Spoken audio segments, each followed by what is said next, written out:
Assalamualaikum warahmatullahi wabarakatuh. Sobat beriman yang dimuliakan Allah.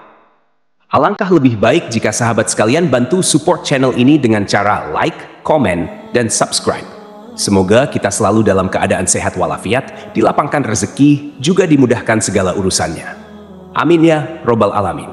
Al-Baqarah adalah surat kedua di dalam Al-Quran yang memiliki 286 ayat, 6.221 kata, dan 25.500 huruf, menjadikan Al-Baqarah sebagai surat terpanjang di dalam Al-Quran. Al-Baqarah sendiri memiliki arti sapi betina. Kisah ini berlatar belakang di masa dakwah Nabi Musa alaihissalam kepada kaum Bani Israel. Ketika itu ada seorang yang sangat kaya dari kaum Bani Israel. Orang ini sudah berusia tua dan tidak memiliki anak. Artinya, ketika ia meninggal dunia nanti, ahli warisnya adalah saudara-saudaranya. Tidak ada riwayat yang menyebutkan nama laki-laki tua ini. Namun, salah satu saudara sepupunya berharap untuk menjadi pewaris harta tersebut. Karena desakan hidup, ia tergoda untuk melakukan perbuatan yang tidak benar demi mendapatkan warisan. Akhirnya, ia membunuh saudara sepupunya dan membawa jasadnya ke perbatasan dua wilayah untuk mengaburkan pelakunya. Konflik pun terjadi antara kedua wilayah, karena masing-masing saling menuduh. Ketika situasi memanas dan perang hampir pecah, seorang kakek bijak menyarankan mereka untuk menemui Nabi Musa guna mencari solusi. Nabi Musa kemudian berdoa kepada Allah Subhanahu wa Ta'ala agar diberi petunjuk untuk menyelesaikan masalah ini. Allah memberikan wahyu kepada Nabi Musa agar mereka menyembelih seekor sapi betina sebagai bagian dari solusi untuk menemukan pelaku. Awalnya, kaum Bani Israel merasa bingung dan heran dengan perintah ini. Tetapi Nabi Musa menegaskan bahwa ia hanya menyampaikan perintah Allah dan tidak bermaksud main-main. Akhirnya, mereka mengikuti perintah tersebut, dan melalui mukjizat Allah, pelaku pembunuhan pun terungkap. Dari sini timbul pertanyaan, kenapa harus sapi? Bukankah bisa dengan hewan lainnya seperti kambing atau unta? Para ulama mengatakan bahwa di dalam hati orang-orang Bani Israel ketika itu masih ada kecenderungan menuhankan sapi. Sebagaimana kisah yang diceritakan, Samiri pernah membuat patung sapi untuk menggantikan Allah Subhanahu wa Ta'ala. Setelah diperintahkan untuk mencari sapi betina oleh Nabi Musa, bukannya langsung mencari. Orang-orang Bani Israel malah menanyakan, mau sapi yang seperti apa? Mau yang bagaimana? Mau warna apa? Memang, teman-temanku, orang-orang Bani Israel ini terkenal suka membantah dan merasa sok pintar. Akhirnya, karena banyaknya pertanyaan dari mereka, Nabi Musa memberikan ciri-ciri yang sulit untuk sapi yang harus mereka cari. Nabi Musa berkata, carilah sapi betina yang tidak terlalu tua dan tidak terlalu muda, tidak terlalu kecil, dan tidak juga terlalu besar. Namun, bukannya langsung mencari, mereka malah menanyakan lebih detail tentang sapi itu. Mereka berkata, wahai Musa, berdoalah kepada Tuhanmu, mau seperti apa warna sapinya? Setelah mendapat petunjuk, Nabi Musa berkata, carilah sapi betina berwarna kuning pekat, tak ada warna lain kecuali kuning di seluruh tubuhnya. Jika ada orang yang melihat sapi ini, ia akan langsung suka. Karena sifat mereka yang terus membantah, akhirnya Allah benar-benar memberikan tugas yang sulit kepada kaum Bani Israel ini. Jika saja dari awal mereka langsung mencari sapi tanpa bertanya ini dan itu, tugas ini tentu akan lebih mudah. Akhirnya, penduduk Bani Israel mulai menyebar untuk mencari sapi yang dimaksud. Sobat beriman yang dimuliakan Allah, kita tahan dulu kisah ini. Kita beralih ke kisah yang lain. Ada sebuah keluarga yang hidup dalam kemiskinan. Sebelum meninggal dunia, ayahnya menginfakkan seluruh hartanya dan hanya menyisakan seekor anak sapi betina untuk anak dan istrinya. Artinya, satu-satunya harta mereka adalah sapi warisan ayahnya. Ketika anak ini tumbuh dewasa, ia sangat berbakti kepada ibunya.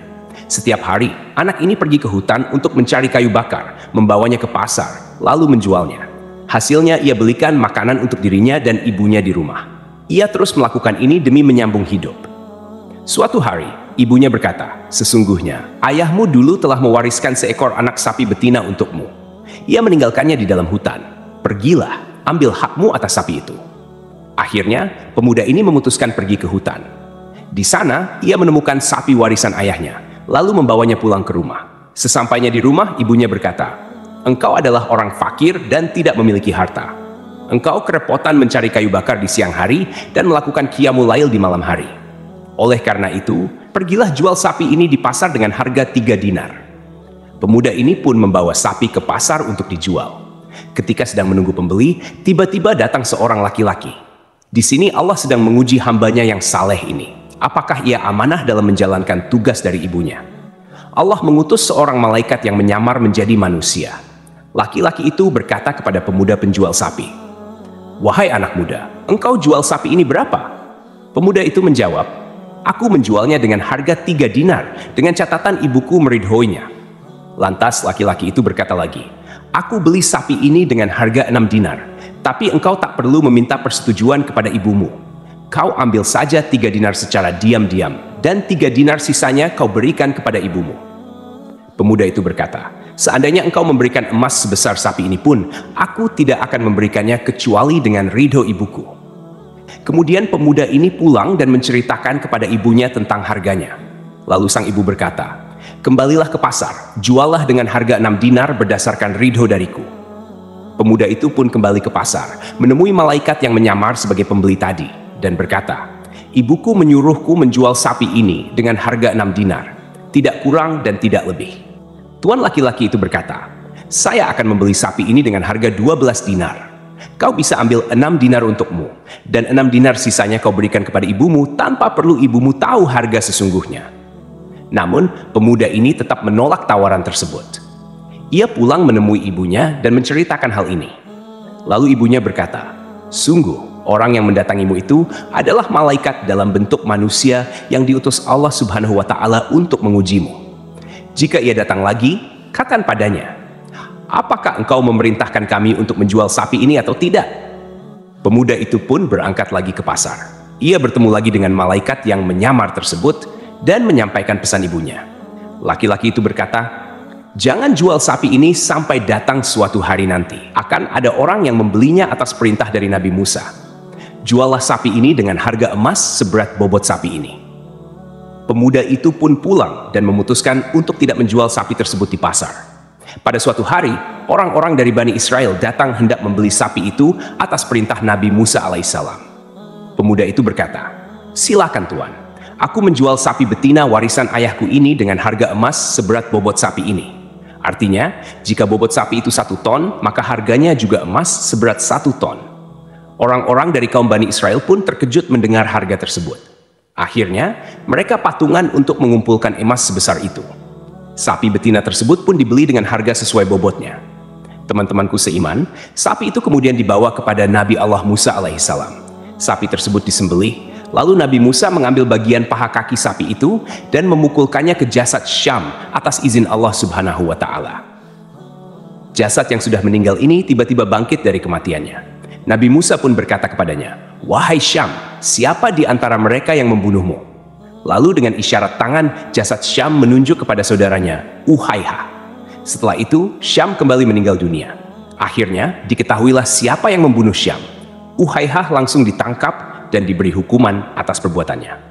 Akhir kisah, ada riwayat yang mengatakan bahwa pemuda saleh yang tiba-tiba kaya raya tadi menikah dengan istri dari Syam, seorang pedagang kaya raya. Pemuda itu pun menjadi semakin kaya atas pernikahannya tersebut. Wallahu alam bisawab. Jadi itulah kisah tentang sapi betina dalam surah Al-Baqarah. Semoga kisah ini bermanfaat. Lebih dan kurangnya mohon dimaafkan.